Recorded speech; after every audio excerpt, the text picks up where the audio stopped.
A crown stained with blood. She was crowned Queen of Jerusalem at the age of 12, married off at 14, pregnant by 15, and by 16, she was dead. Not on a battlefield, not by poison, but on a blood-soaked bed, giving birth to a child who would become king before he could speak. Her name was Isabella II of Jerusalem. But history barely whispers it, because the man she married was Emperor Frederick II, one of the most powerful, calculating rulers in all of Europe. And in his world, queens were vessels, not voices. Her death wasn't a tragedy. It was convenient. A silent removal. Today, we unravel the story buried beneath royal titles and papal alliances. The story of a girl sold to an empire, a mother who never held her child, and a queen who died not with a sword in hand, but with no one holding hers. This is not just a story of childbirth. It is a story of silence, of abandonment, and of how power forgets the women who bleed for it. She wasn't born into peace. She was born into a war zone disguised as a kingdom. In the spring of 1212, in the fractured remains of the Crusader kingdom of Jerusalem, a child named Yolande of Brienne entered the world. Later called Isabella II, she inherited a crown far too heavy for her tiny frame, one soaked not in gold, but in the blood of holy wars and broken treaties. Her father, John of Brienne, wasn't truly a king. He had been elected as King of Jerusalem by the barons of Outremer after marrying Maria of Montferrat, the rightful queen.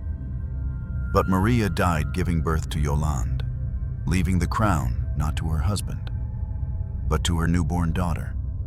And so, before she could walk, Isabella II was queen. A title that offered no safety, no freedom, only leverage. Jerusalem, by then, was barely a kingdom. The holy city itself had been lost to Saladin decades earlier. What remained were scattered fortresses and titles, symbols of a Christian claim, upheld more by papal signatures than military power. But to European monarchs, this broken crown still meant something. It meant prestige. It meant legitimacy. And it meant opportunity. Her childhood was not spent in castles, but in courtrooms and council chambers. She was a baby at the center of arguments. Pawns whispered over by noblemen and envoys. Every move her father made, every alliance, every treaty, was shaped by her crown. Because she wasn't just his daughter. She was his ticket. John of Brienne used her title as leverage to maintain power. But the Pope, the German Emperor, and the barons of Europe saw something else in her. They saw a path to the Holy Land, a unifying queen if married to the right man. And so, even as she played with dolls, plans were being drawn to sell her future. By age 8, she had already been betrothed, twice. But fate, or ambition, had other plans. In 1225, Pope Honorius III proposed something bold. Marry Isabella II to Frederick II, the Holy Roman Emperor. A man twice her age, a man with more land than any king in Christendom, and a man the Church needed to control the East. John of Brienne resisted. He knew what this meant. If Isabella married Frederick, the emperor would not just rule over the empire. He would take Jerusalem itself. And John would be nothing. But resistance meant exile. And power, as always, silenced the weak. So in a papal-sponsored ceremony in Brindisi, Isabella II, just 13 years old, was married to an emperor. She stood beside a man in his 30s, a man already surrounded by mistresses and advisors, a man with a reputation for cruelty cloaked in charm. As the vows were spoken, her voice trembled. Not from love, but from fear. Because she knew, even at that age, that her life was no longer hers. She had been born a queen. Now she was someone's bride. And soon she would become someone's prisoner. Behind the gold, behind the hymns and incense, Isabella II became an instrument of empire. Her crown, once a fragile claim, was now absorbed into Frederick's vast dominion. She was no longer Yolande. She was Isabella, Empress Consort of the Holy Roman Empire. A title that sounded glorious, but in truth, it marked the beginning of her erasure. No more public speeches, no more councils, only silence. And she obeyed. Because she had no other choice, she had left the remnants of Jerusalem for the grandeur of Sicily. But grandeur is not warmth, and palaces are not homes. In Palermo, in courtrooms echoing with Latin and German, not the French she knew, she began to disappear. There were no childhood friends, no letters allowed to her father, only servants who reported to Frederick, and a husband whose gaze saw her more as property than person. But even as she faded from the court's attention, one fact remained. She carried the blood of Jerusalem. She was still the rightful queen of the Holy Land. And Frederick, ever calculating, needed an heir to secure his grip on that claim. So before she turned 16, Isabella II was pregnant, alone, far from home, in a foreign land, carrying a child destined to be a king or a pawn, just like her. And while the empire celebrated the coming heir, no one asked how the mother felt. No one noticed how her health declined, or how the girl queen began to vanish, day by day, beneath silks and silence. They called it a union between East and West, a wedding to restore Christendom, a divine match blessed by the Pope himself. But for Isabella, it felt like a sentence dressed in gold. When she first arrived in Brindisi, the sun glared down on marble courtyards filled with chanting priests, foreign nobles, and soldiers in steel. She wore a white veil, not because she wanted to, but because the ceremony demanded a virgin queen. Frederick II waited for her beneath the arches of a cathedral so grand it echoed like a tomb. The emperor, radiant in silk and crowned with laurel, towered over her, not just in height, but in command. He didn't speak her language, and he didn't have to. He took her hand like a man claiming land, not love. The papal blessing was read aloud, and with it, Isabella was transferred like a treaty clause. Frederick was now not just emperor of the Romans. He was king of Jerusalem by right of marriage. With a single kiss, Isabella's name became currency. Her crown became his. She was now the empress consort of an empire that stretched from the Alps to the southern shores of Sicily. But that title came with no power, no voice, just more eyes on her womb. That night, as the feasting echoed through marble halls, she sat at Frederick's side like a painted statue. She was 14, he was 30, and the wine tasted like ash. The palace in Palermo, where she was brought soon after, glowed with marble and gold. But there were no familiar voices, no comfort, no songs from her motherland. Only whispers in Italian, German, and Arabic, languages she did not understand. Her ladies-in-waiting were strangers. Her guards were watchers.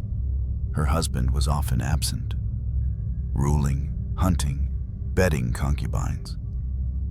And yet the empire praised her. In public, she was called Gloriosa Regina, the glorious queen. In private, she was barely spoken to, only spoken about. She was a girl queen expected to become a mother, a holy vessel, a walking prophecy. Within months, the court whispered of her pregnancy, an heir to unite the cross and the crown. A boy, they hoped, because a daughter would not suffice, not for an emperor like Frederick. But Isabella, still a teenager, began to wither. She rarely ate. She stopped writing. She was no longer seen at banquets or public masses. Her eyes dimmed beneath the heavy fabrics of court ceremony. She was isolated, and not by accident. Frederick's court was a theater of control. Every movement monitored, every letter censored. Even the midwives chosen to attend her came from the emperor's own circle. Behind the stone walls, Isabella had no mother to comfort her, no friend to hold her hand. She bled alone, cried alone, and most terrifying of all, she began to suspect that if something went wrong, no one would stop it. Frederick didn't want a wife. He wanted an heir, and she knew it. The palace that once shimmered with prestige now pressed in like a prison. The gardens were patrolled, the doors locked, the windows barred with iron filigree too ornate to escape through. She walked in circles, day after day, in long hallways lined with saints, their carved wooden eyes following her every step, as if judging her weakness. There were moments, rare and fleeting, when she'd pause at a window and hear music drifting from the streets below. Children laughing, merchants calling, life. But she was not living. She was waiting. For labor, for pain, for either glory or death. And as her belly grew, so did her dread. No one prepared her for childbirth. No physician gave her comfort. Only the priests came often, murmuring prayers about duty and sacrifice. She began to dream of her mother, Maria of Montferrat, who had died giving birth to her. She wondered if dying in childbirth was not a curse, but a cycle, a destiny sealed in blood.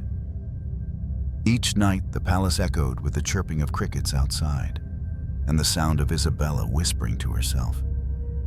Not prayers, not wishes, but names. Names she wanted to give the baby. One name in particular. Conrad. Strong, imperial, but also soft on the tongue. She clung to it like a thread of hope. Hope that someone, at least, would remember her. Not as a bride, not as a crown, but as a mother who tried. And yet, even that hope was dangerous, because in Frederick's world, the child belonged to the crown, not the mother. And if a mother stood in the way, she could be removed. The ship that carried her south was carved with lions, symbols of strength, of empire. But Isabella stood on its deck with her hands clenched to the railing, watching the waves with blank eyes. She was just 14, and she was sailing away from everything that had once resembled home. From the crumbling crusader courts of Acre and the holy dust of Jerusalem, to the marble palaces of Palermo, a world she had never seen, and one that would never welcome her. The journey across the Mediterranean should have been majestic, but to Isabella, it was a voyage of erasure. Every wave erased another part of her identity. Each sunrise brought her closer to a crown she wouldn't truly wear.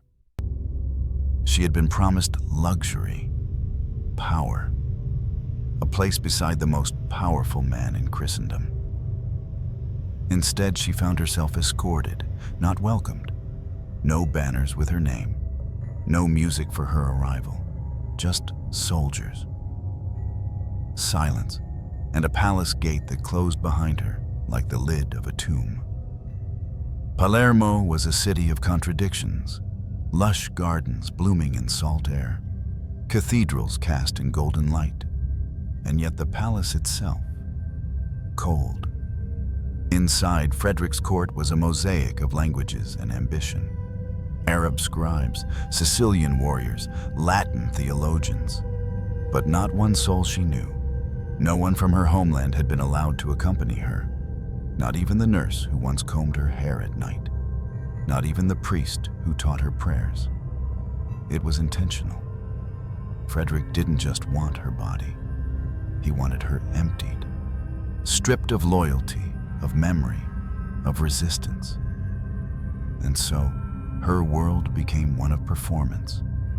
She was dressed, painted, paraded like a living relic of the Holy Land.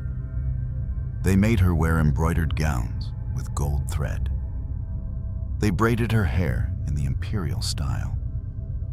They gave her a new coat of arms, one where his eagle devoured her lion. She was queen only in name. Every request she made had to be filtered through a chamberlain. Even her meals were chosen for her. Spiced meats she didn't recognize, dishes she could not stomach. But she smiled. She smiled because she had learned one thing quickly. A quiet queen is safer than a questioning one. On rare occasions, Frederick would visit. He would stand before her like a ruler surveying a new province. He rarely touched her. When he did, it was not tenderness, it was duty. Once, he handed her a book, written in Latin and Arabic, and told her to learn. "Queens must be clever," he said, "but not too clever." She nodded, then wept behind the curtains that night, the pages unreadable to her eyes. She was still learning to speak Italian.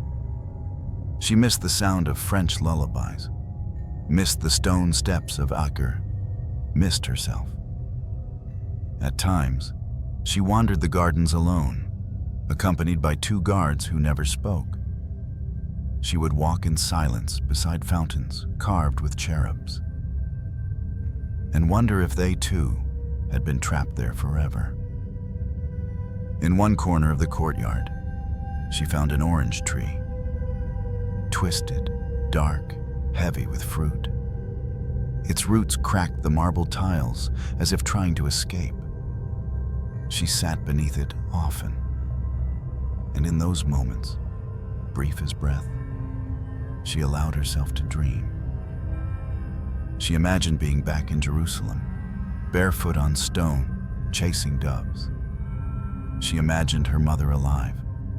She imagined being free.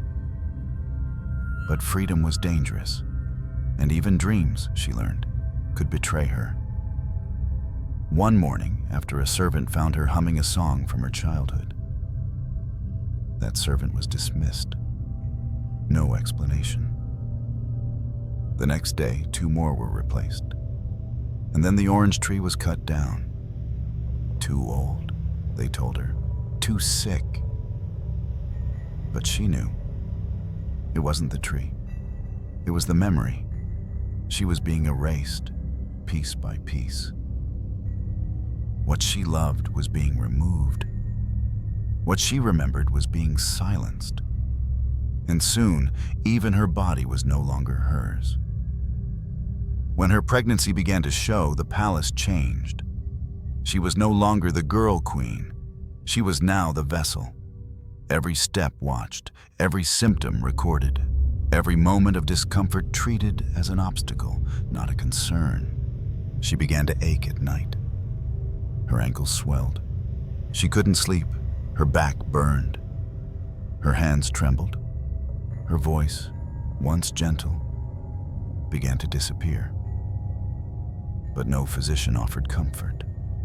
They only charted progress. They spoke around her, not to her. And Frederick? He was gone again, riding to war, negotiating with popes, writing letters in a dozen tongues, but not one addressed to her. When she asked to write to her father, she was told it would cause confusion.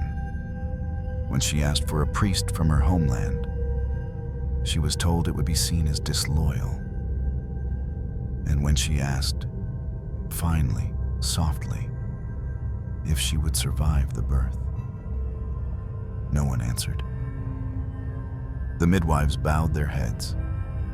The guards looked away, and Isabella realized she was never meant to survive this throne, only to deliver it. As her due date drew near, the palace grew quieter, not with preparation, but with indifference, because in this court, it wasn't life that was awaited. It was lineage. She was 16, and already, her body felt centuries older.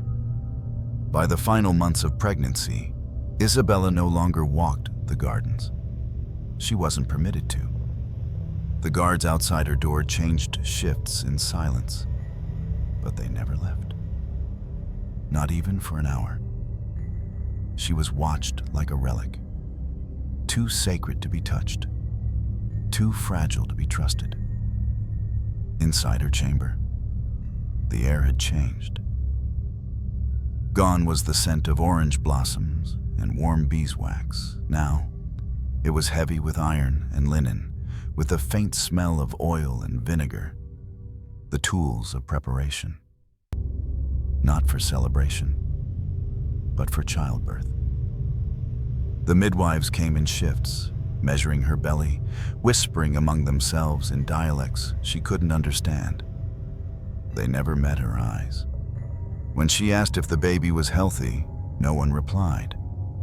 When she asked if she herself would survive, they bowed their heads.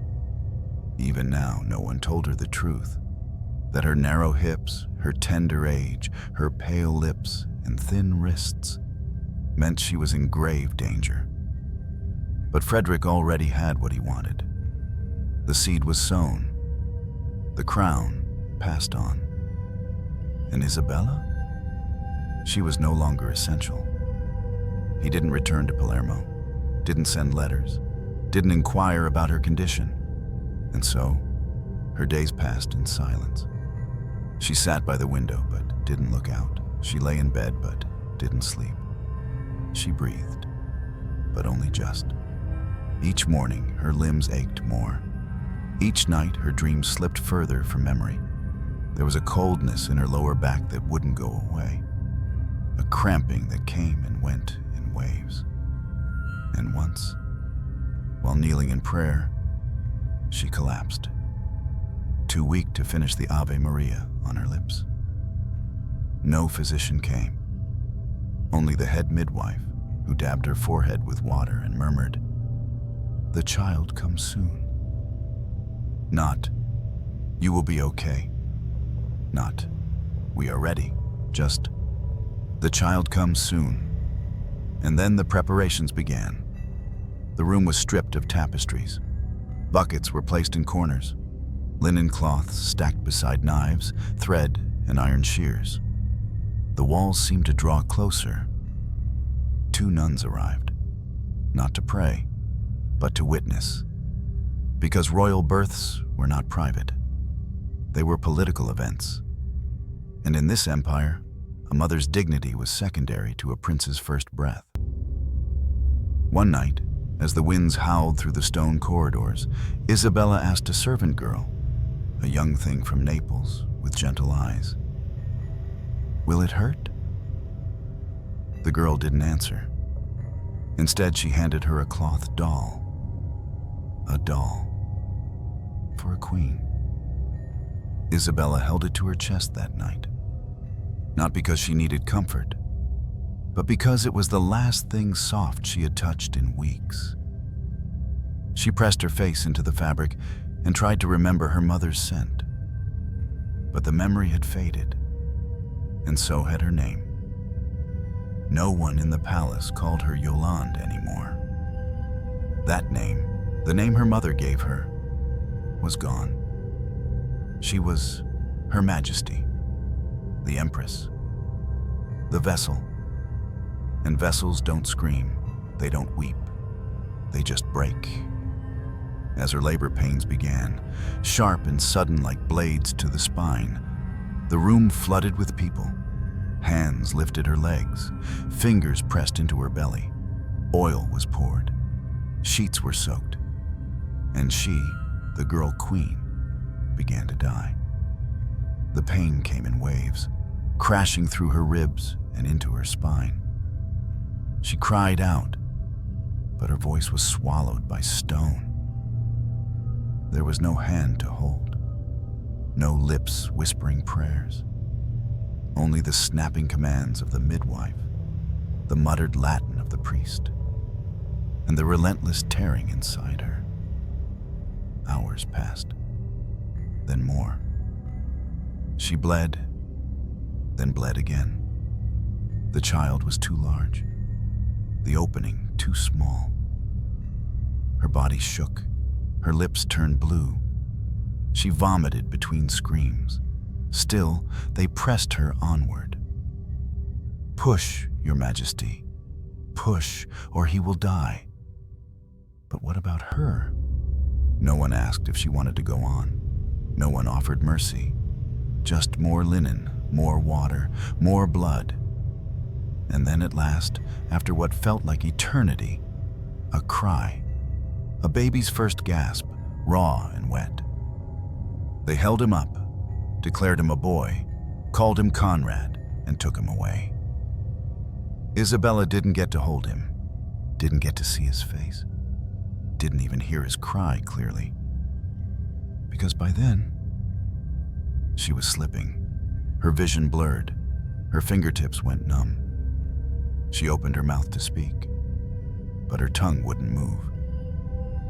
The midwife leaned close and whispered, "It's done." But Isabella knew better. It wasn't just labor that was done. It was her life. She felt the cold rise in her chest. Her heartbeat slow, her breath thin into nothing. She looked up at the stone ceiling and thought, not of God, not of glory, but of that orange tree they had cut down. And then she closed her eyes and never opened them again. And as the cries of a newborn heir echoed through the palace, no one noticed the silence that followed. The silence of a girl who died for a kingdom she never ruled. A mother who bled so that others could wear a crown. There are deaths that happen in thunder. Explosions, swords, poisoned chalices drop to the floor. And then there are deaths that happen in silence. Too long, too soft. So slow that even those closest fail to realize the person is already gone. Isabella's death was that kind. She didn't die with a crown on her head. She died with her legs bound in linen, her skin drained of color, her eyes fixed on a ceiling she never loved. She didn't die in defiance. She died in obedience, because that's what was expected of her. It began, as all labors do, with a single contraction, an ache she dared not name out loud. The guards had been told to alert the midwives at the first sign, not out of concern for her, but because the heir must be delivered before sundown. A child born at night was a bad omen, the court believed, and emperors do not tolerate omens. Within minutes, her room filled with whispers and steam. The windows were shut, the candles lit.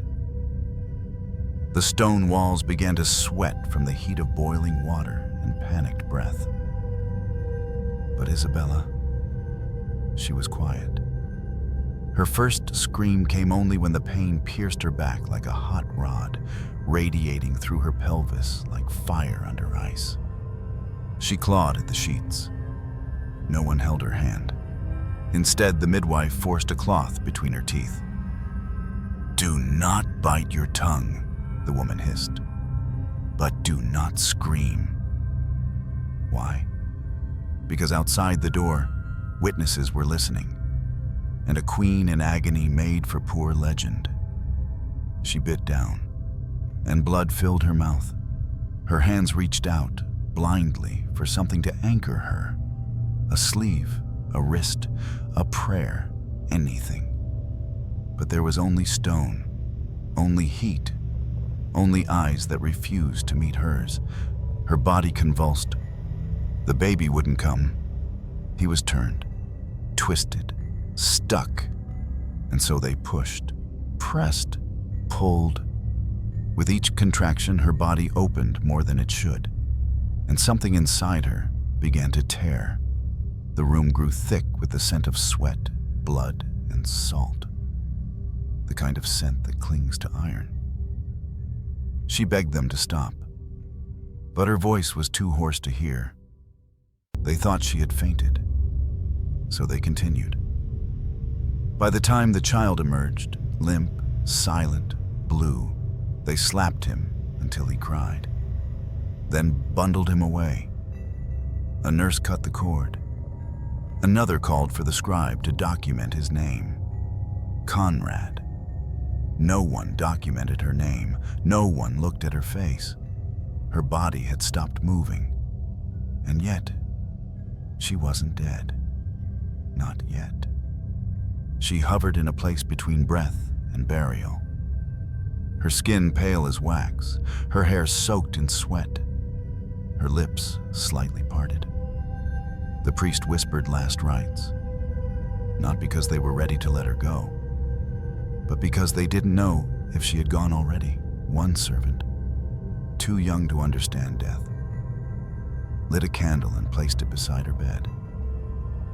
The flame flickered once, then stilled, and then Isabella's eyes opened, not wide, just enough to take in the shadows dancing on the ceiling, the sound of cloth being wrung, the taste of iron on her tongue. She looked around, not for the child, not for the emperor.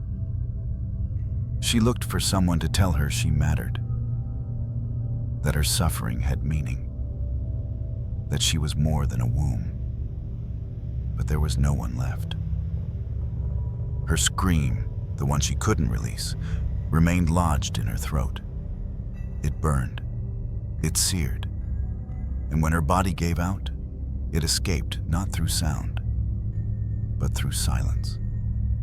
A silence so dense it filled the entire palace. No bells rang, no mourning dress was issued, because the child had lived, and that was enough. Frederick was sent a message, not a letter of grief, not a note of sympathy, just a single sentence. The Empress has delivered. The boy thrives. The mother has passed. No signature, no candle, no prayer. The bed she died in was burned, the sheets discarded, her body washed, anointed, wrapped in silk, and sent to rest in the royal crypt beneath Palermo Cathedral. A tomb she had never seen, in a city that never spoke her name. She was buried without ceremony, because the coronation of her son had already begun. They say queens are remembered in stained glass and marble. But Isabella? Her memory was wiped clean like the blood from the floor. Even the servants were told not to speak of her suffering. And so, her death lived only in rumor.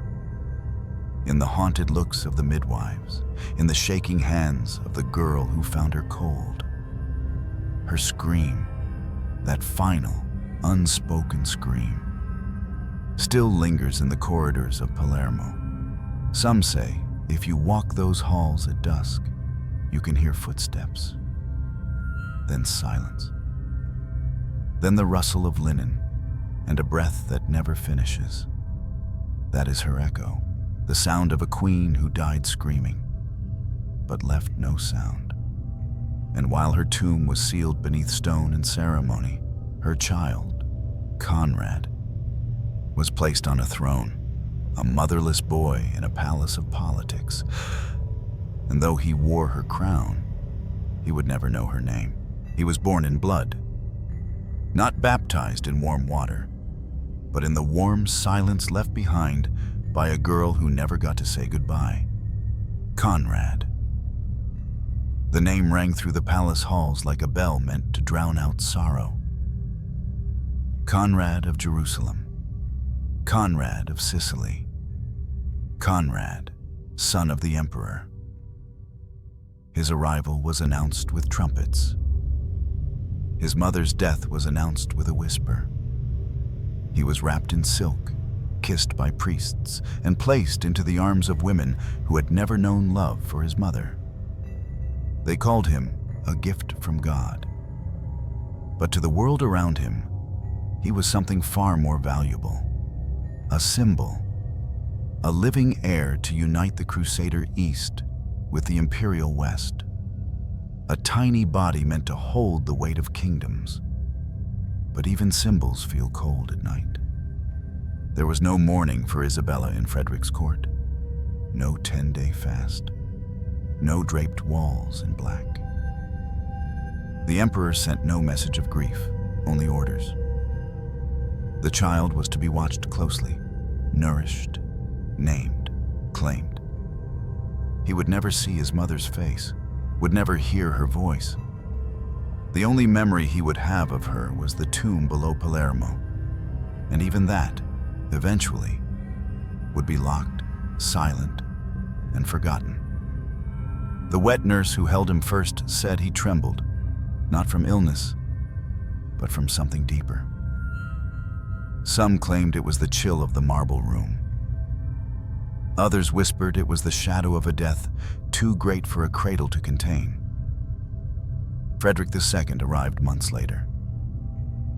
He did not visit Isabella's tomb. He did not speak her name. Instead, he entered the nursery, stood over the child, and nodded. "Yes," he said, "this is mine." That was all. No words of blessing. No soft hand on the infant's cheek. Only possession. He named the boy Conrad in honor of imperial ancestors and declared him King of Jerusalem. A king before his first tooth. A king with no realm, no memory, and no mother. Frederick had won. With one pregnancy, he had united crowns, silenced opposition, and buried a girl whose only crime had been obedience. He wrote letters to the Pope declaring the success of the union. Not a word about the bride who died making it possible. The court moved on. New banquets, new negotiations, new marriages, and in the nursery, the baby king cried through the night, unaware that his mother had once screamed in the same room. There were moments, fleeting, fragile, when her name would surface. A servant might mention the Empress's favorite lullaby. A wet nurse might pause when she saw the child's eyes, the same shade of ash gray as Isabella's. But those memories were quickly corrected. "Speak not of the dead," the court warned, "lest they linger." So they erased her. Her letters were stored, not read. Her belongings, few as they were sent to the convent. Even her portrait, unfinished by a visiting artist, was quietly destroyed.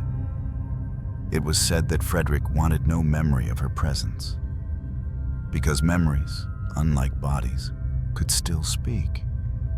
And yet, in Conrad, she survived. In his gaze too serious for a child, in the way he startled at loud voices, in the softness of his hands, always clenched as if still searching for someone to hold. As he grew, the palace reminded him daily of what he represented. You are the son of the emperor. You are the king of Jerusalem. You are your father's legacy. But never once, not once, was he told about his mother. She became a blank page in his book, a name and a title, son of Isabella II of Jerusalem. But no stories, no songs, no love. The child she bore in agony, the boy she died for, was never allowed to know her.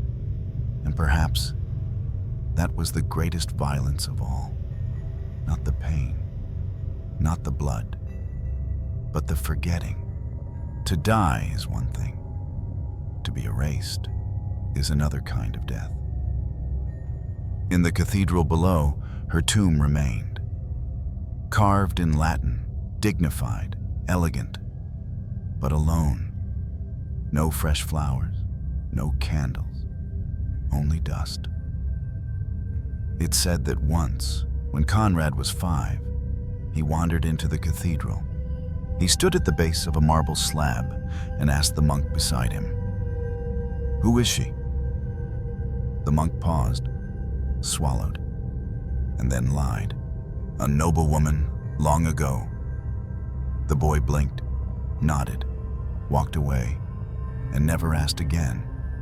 And so her son became a king, not in her memory, but in her absence. He wore the crown she died for, while the man who buried her name used it to build an empire. Isabella died in May of 1228. Before the year was over, her crown had become strategy. Her womb, her silence, her grave, all folded neatly into imperial planning. To the world, Frederick II was now more than just a Holy Roman Emperor. He was King of Jerusalem, and no one dared to challenge him. Not because of bloodline, not because of affection, but because of optics. A dead queen made things easier. She couldn't contradict his claim. She couldn't resist. She couldn't remind him, or the world, that she had once ruled in her own right. And so, with her gone, he acted swiftly. By early 1229, just 10 months after her death, Frederick set sail for the Holy Land. Not in mourning, but in triumph. He wore her title like armor. He carried her memory like a banner. Not in grief, but in conquest. He did not carry her body. He did not visit her grave. But he took her legacy, her inherited kingdom, and turned it into leverage. That same year in Jerusalem, while negotiations raged and holy sites were bartered like livestock, Frederick crowned himself in the Church of the Holy Sepulchre. No bishop anointed him. No papal envoy approved. He simply walked to the altar and placed the crown on his own head. He called it justice. Others called it theft. But Isabella's voice was not there to say otherwise. She was beneath stone, beneath soil, beneath history. The chronicles of the time barely mention her name, a single sentence in the annals of Sicilian court life. The empress passed away, giving birth to a healthy male child. No cause, no details, no mourning period. The rest of the page continues with trade deals, military orders, falcon hunts. She was reduced to a line break between empire and empire. Frederick never remarried, not for love. But he took mistresses, and soon, other sons. But none held the symbolic weight that Conrad did. Conrad, the child she died delivering, became the keystone of Frederick's Eastern ambitions. He was presented to the court not as a son of Isabella, but as a living title. The child king of Jerusalem. The future Caesar. The proof of divine favor. And yet, his mother's name was never spoken. When envoys from France or England arrived, they were given elaborate explanations about Frederick's claim to the throne of Jerusalem. It always began with, by right of marriage, followed by, through the issue of the empress, now deceased. But her name, Isabella, was skipped, not forgotten, erased. Because to name her would be to humanize her. To admit that there was once a girl who bled, who cried, who was used, and that Frederick could not afford. He published letters to European monarchs claiming he had fulfilled the dream of Christendom, uniting East and West, not with war, but with bloodline. He spoke of Conrad's future like it was prophecy. He wrote that the boy was destined to rule where his mother had once failed. But Isabella had not failed. She had simply been sacrificed to power, to politics, to a system that never needed her to survive, only to bear. Years passed, and every monument to Frederick's victories stood taller, while Isabella's tomb sank deeper into obscurity. She had no palace named after her, no chapel, no prayer day. The only time her memory returned was when it served someone else's purpose. A papal critic once said of Frederick, "He wears a crown that came from a corpse." The comment was censored in official documents. Because even in death, Isabella was inconvenient. Too quiet to be honored. Too tragic to be useful. But what of Conrad? Did he ever ask about the woman who died to give him life? Did he feel somewhere in his bones that something was missing? No one knows, because even his memories were curated, shaped, controlled. Raised in courts of men who worshipped his father, he was taught strategy, not grief, politics, not love. And in this world of masks and thrones, there was no room for a mother's story, especially one that ended in blood. They called Frederick a philosopher king, a ruler of reason. But reason cannot cradle a child, and it cannot weep. He once wrote that the state must be ruled by law, not by emotion. And so he built an empire, brick by brick, treaty by treaty, upon the grave of a teenage girl he never bothered to mourn. There is a kind of victory that rots the soul, and Frederick wore it well. He had gained kingdoms, secured a dynasty, silenced opposition. But in doing so, he lost something he never noticed: humanity. Because the greatest tragedy of Isabella's death was not just her loss, but the fact that no one around her cared to name it as one. And though centuries would pass, the silence around Isabella would begin to fracture. Some would call her a martyr, others a ghost. But all would ask the same question: why was she erased so quickly and so completely? History remembers conquerors. It builds statues for men who sign treaties and swing swords. But for women like Isabella II, history often writes silence. Not out of hatred, but out of utility. Because when a woman dies in childbirth, she becomes a footnote, a casualty of nature, a biological inevitability, a name used to connect one crown to another. And so, Isabella's name began to fade.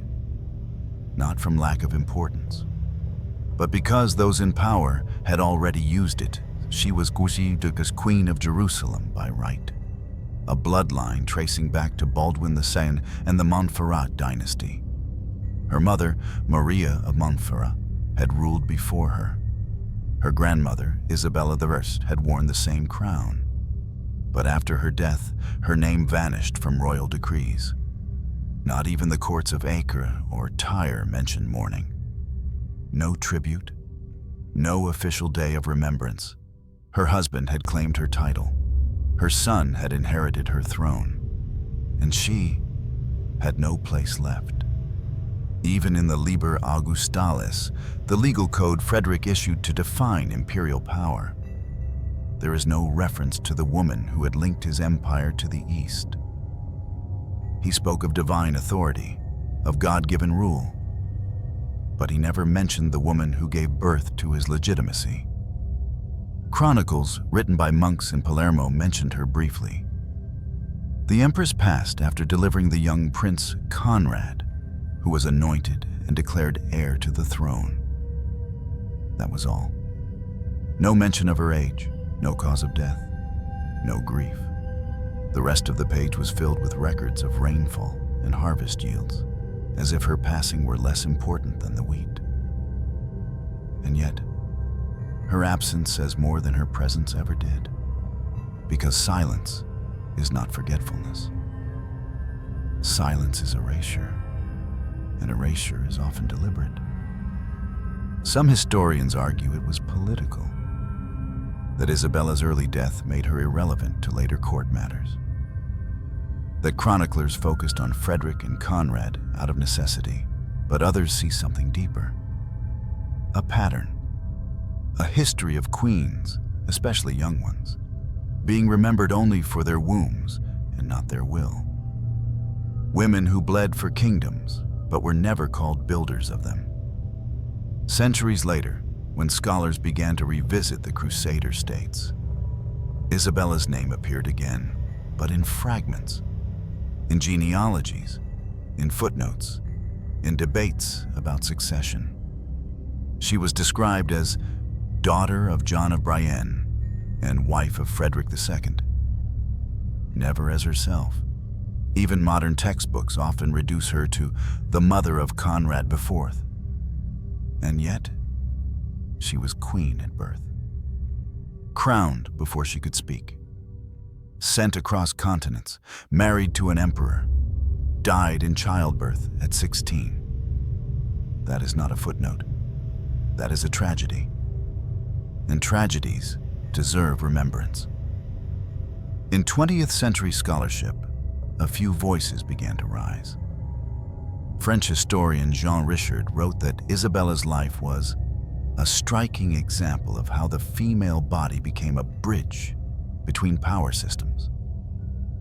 Another, Elizabeth Siberi, described her as one of the forgotten monarchs of Outremer, a child sacrificed on the altar of imperial ambition.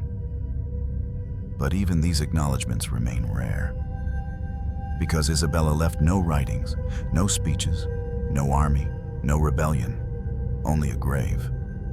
Her tomb in Palermo still stands, carved in Latin, understated, no grand sarcophagus, no stained glass portrait, just a stone, a name, a date, and beneath it, the body of a girl whose blood tied kingdoms together. It's said that some visitors, unaware of the grave's story, walk past it without pause. Just another noble buried beneath the floor. But every so often, when someone stops, they ask, who was she? And that question still matters. Because Isabella's story isn't just about her. It's about how history treats women who don't fit its narrative. She wasn't a saint. She wasn't a villain. She didn't lead an army. She didn't write a manifesto. She simply lived, briefly, inside the machinery of empire. And she was crushed by it. Her legacy is not carved in victory. It is etched in absence. The absence of her name, her voice, her choice. But there is power in recovering the erased, in saying her name, in writing it again. Isabella, Yolande of Brienne, Queen of Jerusalem. She was more than a bridge between titles. She was more than a vessel for an heir. She was a person, and she suffered. And her suffering, like all suffering, deserves to be acknowledged, because remembrance is resistance. And resistance, however quiet, can echo for centuries. And yet, for all the silence that followed her, one thing remained. Her tomb. Cold, hidden, forgotten, but still there, beneath the cathedral floor. A final image, a final symbol, of a crown soaked in blood and buried in stone. No kingdom mourned her. No palace bore her name. But beneath the cathedral floors of Palermo, there is stone, cold, unadorned, uncelebrated. And under that stone, lies Isabella. Not the bride, not the queen, not the mother, just the body. The Cathedral of Palermo is a grand place. Marble columns, vaulted ceilings, golden mosaics that reflect centuries of conquest and conversion. It is where kings are buried, emperors, archbishops, men whose names fill history books, and among them, one woman, Isabella II of Jerusalem. Though the inscription says little of Jerusalem, it simply reads, Isabella, Empress of the Romans, consort of Frederick, mother of Conrad. 3 identities, all defined by men. No mention of her crown, no mention of her homeland, no mention of her pain, just stone and silence. For centuries, her tomb was passed over.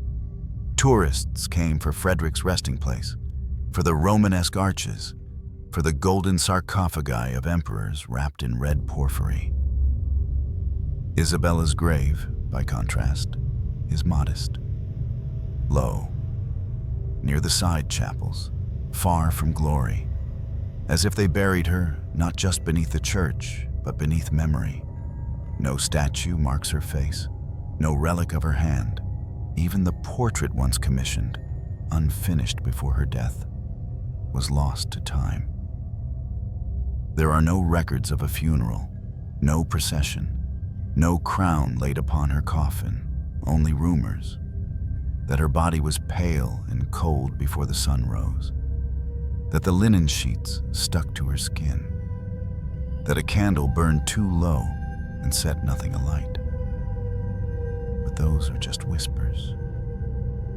No historian wrote them down, because pain, unpolitical, is often deemed unimportant, and yet her tomb remains, unbroken, untouched, unmoving, as if it waits for someone to remember, to kneel, to ask. Because there is something holy in forgotten places, something sacred in the absence. A different kind of monument, not to conquest, but to cost. The cost of empire, of lineage, of silence. In recent years, a small plaque was added beside her tomb. It reads, "Born a queen, died a mother, buried without a name." It is unofficial. Placed there by a historian who had studied too long and wept too hard. But it stays, because no one dares to remove it. Perhaps because it says what the empire never did, that she mattered. Some say that when the cathedral is empty and the sun is low, the light filters through the stained glass and falls, just briefly, on her name. Only hers? Not Frederick's, not Conrad's, just hers. A single moment of color on cold stone. And then it passes. Because memory, like light, is not permanent. It fades, unless someone chooses to hold it. A local legend tells of a nun who once dreamed of the tomb. She said she saw a girl standing there, barefoot, with a crown of dried flowers, her gown stained with blood. She said the girl never spoke, only reached for something, then disappeared. The nun woke in tears. When asked who the girl was, she said only, "Someone who was never loved out loud." Isabella's tomb is not grand, but it is true. It does not glorify. It does not lie. It exists. And that alone defies the men who tried to erase her. Because a grave that holds silence still holds something more than absence. It holds witness. The stone beneath Palermo is not just a place of rest. It is a place of reckoning.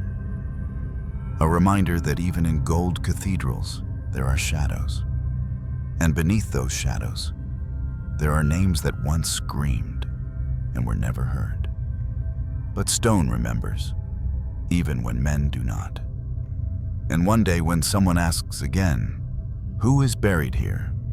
perhaps they will not hear just a queen, but a girl forced into a crown, a mother who died alone, a name no longer forgotten. Because beyond the tomb and the silence, beyond the child who lived and the empire that fed on her death, lies a final truth about the brutal cost of power and the eternal question of what a single human life is worth when the world stops listening. History doesn't grieve. It calculates. It records. It moves on. And in the shadow of that momentum, people like Isabella II are buried twice, once beneath stone and once beneath silence. She was born into a world that needed her title, not her voice, that wanted her womb, but not her will. And in the end, even that was taken from her. A queen at birth, a bride by treaty, a mother in agony, and a corpse before her 16th spring. There was no scandal, no betrayal, just disappearance, and maybe that's the most horrifying part. She didn't die because of some dramatic political plot. She died exactly as expected, because that's what happened to girls like her.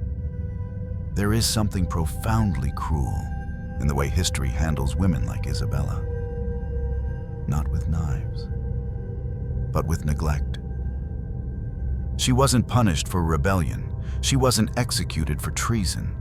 She simply wasn't remembered, used, discarded, absorbed into the empire like rain into dust. Frederick survived her. Conrad wore her crown, and the world turned. But her death, it still echoes. Not in volumes of royal law, but in the quiet ache of a story half told. As the narrator of this tale, I often wonder, what would she have said if given the chance? Would she have asked to see her son one time? Would she have begged to be buried near her mother?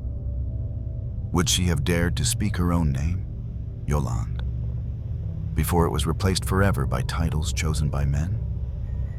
We will never know. And that's the point. When power outlives love, when control crushes intimacy, when empire consumes identity, this is what remains. A child alone, a mother forgotten, a crown soaked in blood.